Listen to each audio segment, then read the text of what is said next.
Hello बच्चों, पिछली video में हमने आपको जहां तक पढ़ाया था समांतर श्रेणी के बारे में, आज मैं उसी के आगे एक टॉपिक ले रहा हूं। देखिए ध्यान से, देखिए यहाँ पे मैंने एक क्वेश्चन लिखा गया, आप इसको मत देखिएगा, आप यहाँ पढ़िए। देखिए यहाँ पे कह रहा है किसी समांतर श्रेणी का nवां पद ज्ञात करना जब n पदों का योग दिया हो। अब देखिए ध्यान से, किसी समांतर श्रेणी का nवां पद ज्ञात करना जब n पदों का योग दिया हो। तो आप समझिएगा कि जब हमें समांतर श्रेणी के n पदों का योग दिया रहेगा और हमसे समांतर श्रेणी का nवां पद पूछेगा, nवां पद हमसे पूछेगा, तो हम किस तरह निकालेंगे। तो देखिए इसके लिए एक सूत्र होता है। अगर देखिए हम मान लेते हैं यहां पे कि माना समांतर श्रेणी के n पदों का योग ऐसे n, और हम लिख लें तथा n-1 पदों का योग यस n-1। तो देखिए अगर हमें श्रेणी का nवां पद निकालना होगा, अगर हमें श्रेणी का nवां पद निकालना है, तो nवां पद निकालने के लिए हम समांतर श्रेणी के n पदों के योगफल में से n-1 यानी उससे जो पदों की संख्या है एक पद कम लेकर के पूरा अगर हम योगफल निकाल देते हैं तो हमें nवां पद मिल जाएगा। तो श्रेणी का nवां पद हम क्या लिखेंगे, n पदों का योगफल, n पदों का योगफल या योग, n पदों का योगफल माइनस n-1 पदों का योगफल, n-1 पदों का योगफल। अब देखिए श्रेणी का जो nवां पद होगा उसे हम tn से डिनोट करेंगे। tn बराबर n पदों का योगफल, यहां हमने क्या लिया है, Sn लिया है। अब माइनस n-1 पदों का योगफल क्या लिया हमने यहाँ पे, Sn-1। अब देखिए यहां से हमें एक सूत्र मिल गया, tn बराबर Sn माइनस Sn-1।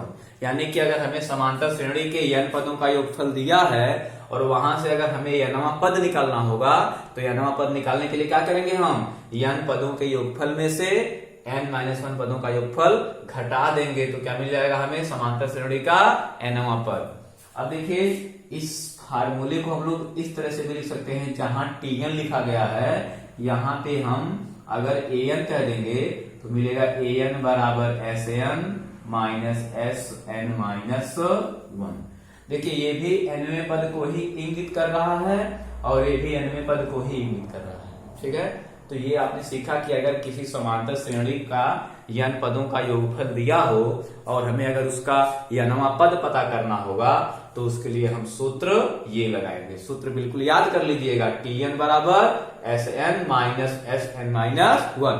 और इस बात को दिमाग में बैठा लीजिए कि अगर हमें nवां पद निकालना होगा, n पदों का योगफल अगर दिया है तो हम क्या करेंगे, n पदों के योगफल में से n-1 पदों का योगफल अगर घटा देंगे तो क्या निकल जाएगा, समांतर श्रेणी का nवां पद निकल जाएगा।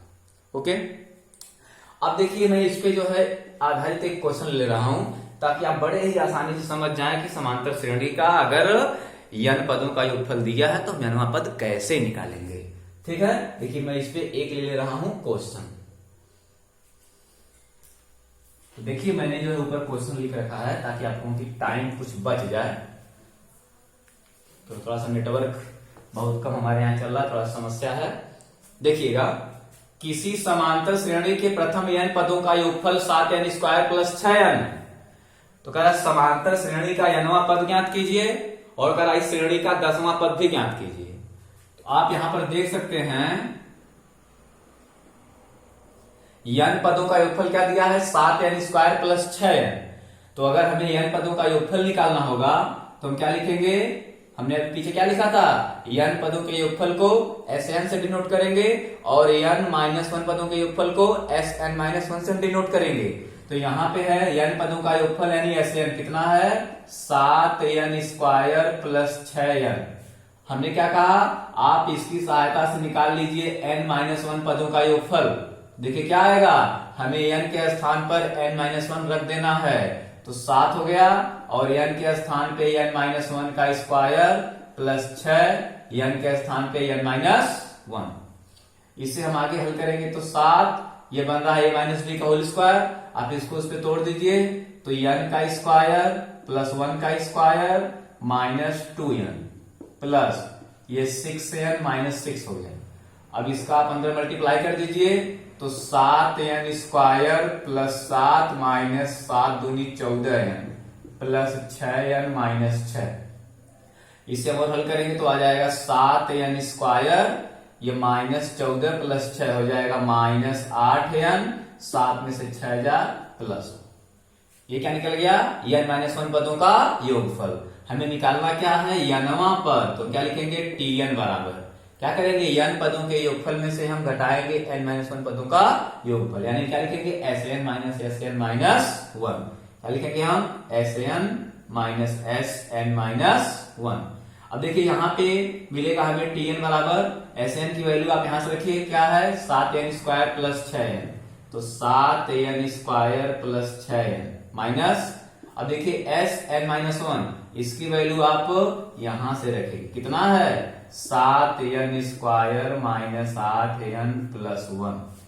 आगे देखिए हम लेंगे इसको तो 7n स्क्वायर प्लस 6n, जब कोष्टक तोड़ेंगे तो सामने माइनस चिन्ह है तो अंदर के सभी चिन्ह बदल जाएंगे, तो minus 7n square plus 8n कितना हो गया माइनस 1। देखिए ये 7n स्क्वायर क्या है, कैंसिल हो जाएगा, बच गया 8 6 कितना बचा हम लोग का ये 14n, ठीक है, कितना हो गया हम लोग का ये, बोलिए हम लोग का कितना था ये वाला बाबू 6n, मैंने यहाँ पे लिखा था 6n और ये हम लोग हो गया, ठीक है सही है। देखिए हो गया हम लोग का 8 है 14n माइनस 1, ठीक है। देखिए क्या मिल गया बाबू, हमें ये मिल गया, हमें समांतर श्रेणी का nवां पद मिल गया, ठीक है। अब देखिए यहां से आप इसको हल कर लीजिएगा, इतना आएगा, थोड़ा सा मैंने एक लाइन स्टार्ट कर दिया है। अब देखिए क्या आ गया tn बराबर 14n माइनस 1, तो देखिए अगर मैं यहां से मुझे मिल गया कि समांतर श्रेणी का nवां पद कितना है 14n माइनस 1। अब आप समझिएगा कि अगर हमें समांतर श्रेणी का nवां पद मिल गया तो जब nवां पद हमें मिल जाएगा, अर्थात अगर हमें समांतर श्रेणी का nवां पद अगर मिल गया, अगर पता है, तो अगर हमें दूसरा चौथा पांचवा 10वां 20वां 25वां 1000वां कोई भी पद अगर पता करना होगा तो उसमें क्या करेंगे हम n के स्थान पर उतना रख देंगे, हमें वह पद प्राप्त हो जाएगा। अगर यहाँ हमें 50वां पद निकालना रहेगा तो हम बस केवल इसमें n के स्थान पर 50 रख देंगे, तो इस समांतर श्रेणी का हमें 50वां पद मिल जाएगा। अगर हमें इसका 100वां पद निकालना रहेगा हमें n के स्थान पर 100 रख देंगे। अगर इसमें हमें 10वां पद निकालना है तो हम क्या करेंगे n के स्थान पर 10 रख देंगे। बहुत अच्छा, क्या मिलेगा हमें, हम लिखेंगे n बराबर 10 रखने पर। अब ध्यान दीजिएगा n बराबर 10 रखने पर अब मैं लिखूंगा इसमें t 10 हो जाएगा, और 14 इंटू n के स्थान पे 10 माइनस 1 क्या जाएगा 14 10 में 140 माइनस 1 कितना गया, देखिए ये 139 आ गया। तो हमारा क्वेश्चन पूरा सॉल्व हो गया।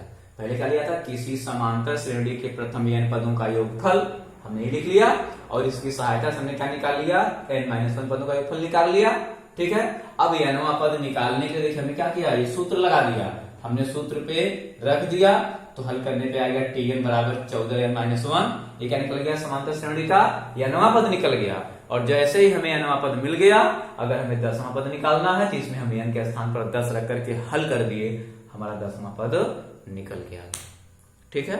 तो आई होप आपको क्लियर हो गया होगा ये पूरी बात। अब आप लगभग समझ गए होंगे कि अगर किसी समांतर श्रेणी के n पदों का योगफल अगर हमें दिया हो, उसका nवां पद निकालना हो, या n-1वां पद निकालना हो, या 14वां 15वां 20वां 50वां 1000वां लाखवां कोई भी पद अगर आपको निकालना हो तो आप संभवतः वहां से निकाल सकते हैं, आपको कोई दिक्कत नहीं होनी चाहिए, ठीक है। वीडियो को 1 बार 2 बार 50 बार देखिएगा, अपने आप समझ में आ जाएगा, ठीक है। बस केवल आप लगे रहिए, मेहनत से पढ़िए, आपको हर एक टॉपिक समझ में आएगी। चलिए ये हो गया हम लोगों का समांतर श्रेणी का अगर n पदों का योगफल दिया है तो nवां पद ज्ञात करना। अब इसमें एक टॉपिक और है, वो है समांतर माध्य, ठीक है। अब मैं आपको बता दे रहा हूं समांतर माध्य के बारे में। देखिए समांतर माध्य। अभी टॉपिक है हम लोगों की क्या, समांतर माध्य।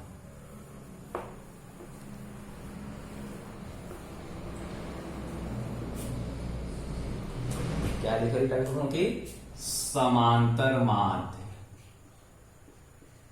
समांतर माध्य इसे बोलते हैं बेटा अर्थमेटिक मीन।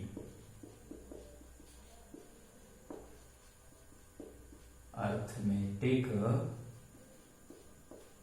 मीन। देखिए समांतर माध्य, देखिए आपने पिछली कक्षा में पढ़ा होगा समांतर माध्य क्या होता है। बस वहां आप एक लाइन में याद कर लेते हैं कि समांतर माध्य बराबर कुल पदों का योग बटे कुल पदों की संख्या। वहां आप फार्मूला याद किए थे, जितनी संख्याएं आपको दे रहती थी आप सबको जोड़ करके उतनी ही संख्या से क्या करते थे, पदों की संख्या से आप भाग कर देते थे।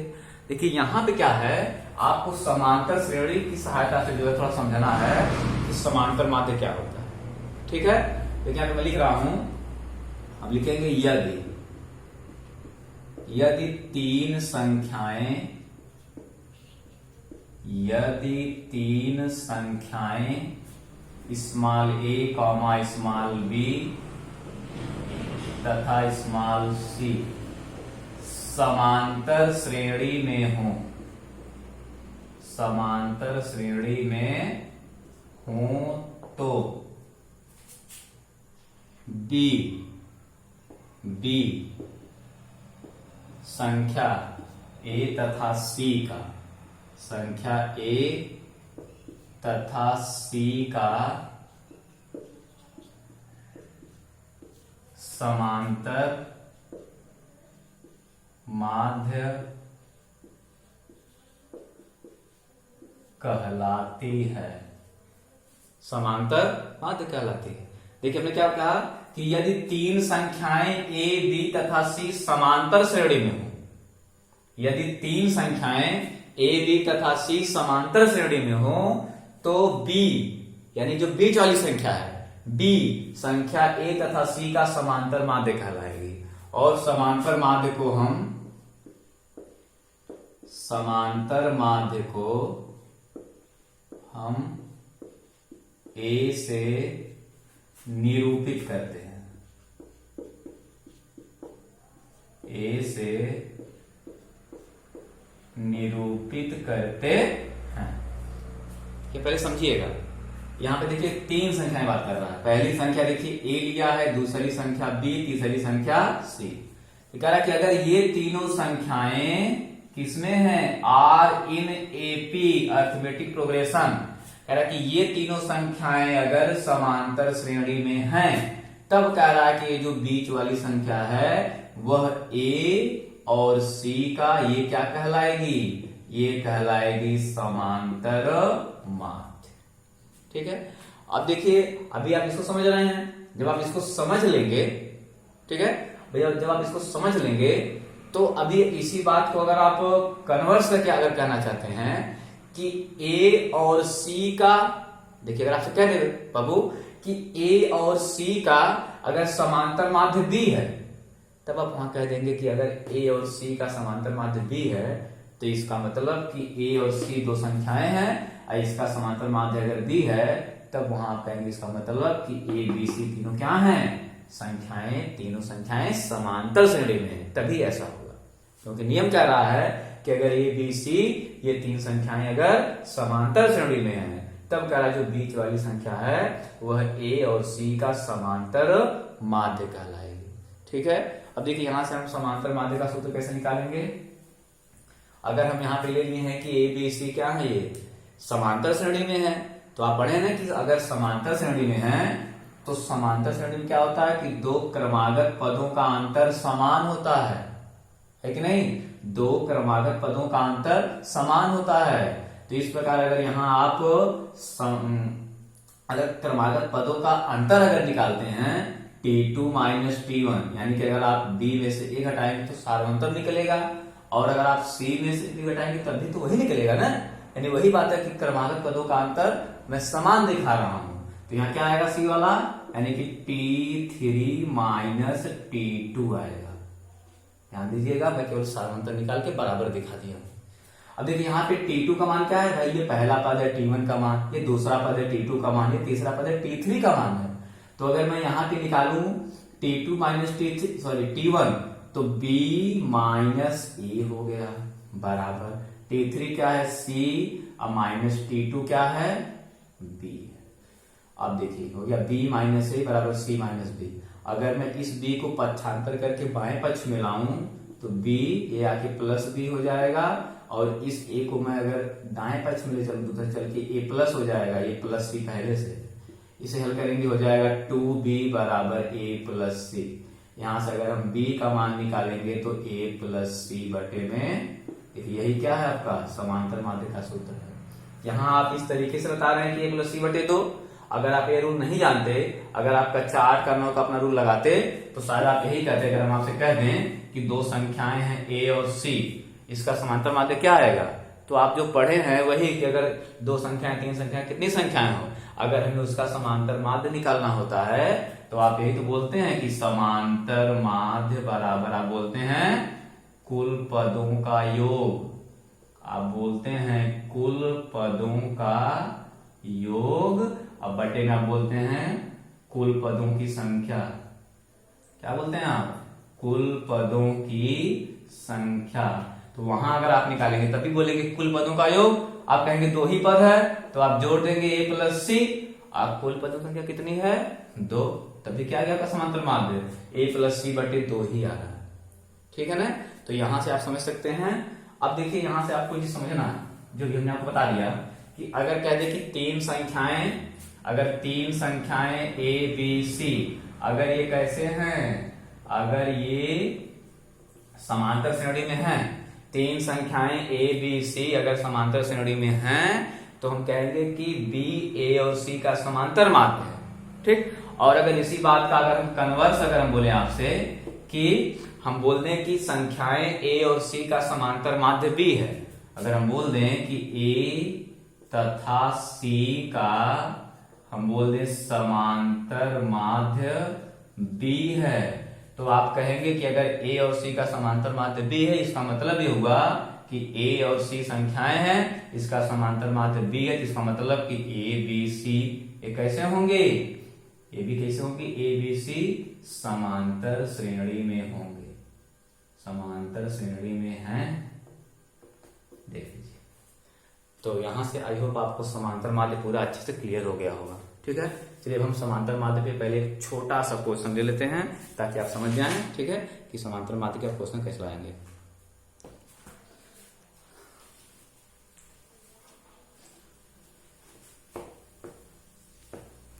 देखिए अगर मैं क्वेश्चन लिख दूं कि 2 तथा 12 का समांतर माध्य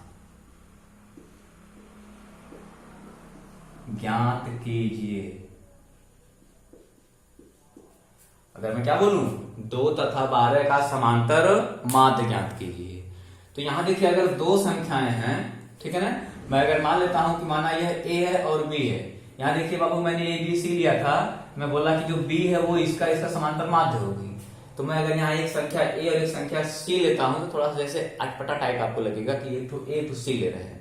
तो यहाँ मैंने परिभाषा से जो A B C ले लिया था, मैं यहाँ पे संख्या को एक को ले रहा हूं A, एक को ले रहा हूं B। ठीक है, तो देखिए पहले हमारा सूत्र क्या है, समांतर माध्य। समांतर माध्य के सूत्र हमारे पास है कि अर्थमेटिक मीन A बराबर, अगर मैं दो संख्याएं ले लूं A और B तो A प्लस B बटे 2। बस कुछ नहीं करना है, हमें इस पे मान रख देना, A का मान कितना है 2 प्लस B का मान कितना है 12 बटे में 2। हम अगर इसे हल करेंगे तो क्या आ जाएगा, 12 2 14 बटे 2, काटेंगे क्या आएगा 2 7 जा 14, A बराबर 7। आप देख लीजिए आ गया कि 2 और 12 का समांतर माध्य कितना है 7 है। तो अब हम कह सकते हैं कि अगर 2 और 12 का समांतर माध्य अगर 7 है तो कह सकते हैं इसका मतलब कि 2 और 12 का अगर समांतर माध्य कितना है 7 है, तो इसका मतलब कि 2, 7, 12 यह समांतर श्रेणी में होंगे। आप यहाँ देख भी सकते हैं 2 के बाद इसमें 5 जुड़ गया, 2 5 7, फिर 7 5 12, क्या यहाँ पे जो श्रेणी बनी हुई है इसमें क्रमागत पदों का अंतर समान नहीं है क्या? है तो यही तो होती है हमारी समांतर श्रेणी। ठीक है, तो अब इसमें देखिए आपका यहाँ से समांतर माध्य कवर हो गया और आपने आज n पदों के योगफल की सहायता से nवां पद निकालना सीखा और आप लोगों ने समांतर माध्य सीखा। अब इसमें एक टॉपिक और बची है, उसको हम कल की वीडियो में ले लेंगे और फिर इसके बाद हम जितने भी वीडियो लेंगे आपको केवल क्वेश्चन प्रैक्टिस कराएंगे। समांतर श्रेणी में लगभग यहाँ हाई स्कूल के सिलेबस में जितनी टॉपिक थी मैंने आपको सब बता दिया है। अब मैं आपको बस केवल क्वेश्चन प्रैक्टिस कराऊंगा। ठीक है, जितना आप अधिक से अधिक क्वेश्चन प्रैक्टिस कर लेंगे आपके लिए बहुत ही अच्छा रहेगा। देखिए इस बार समांतर श्रेणी से लगभग देखा जाए तो 7 नंबर का पूछा था। एक क्वेश्चन इससे लॉन्ग में पूछा था 6 नंबर का, जो कि इस योगफल वाले फार्मूले पर आधारित था। तो बच्चे काफी आसानी से हल कर लिए थे, तो इसलिए आप इसको अच्छे से पढ़ लीजिए, दोहरा लीजिए। छोटा सा चैप्टर है, ये आपको 6 से 7 नंबर बड़े ही आसानी से दिला सकता है। ठीक है, तो मैंने आपको ये सब बता दिया और बाकी मैं आपसे मिलता हूँ अगली वीडियो में। आज के लिए बस इतना ही। बहुत बहुत धन्यवाद आप लोगों को।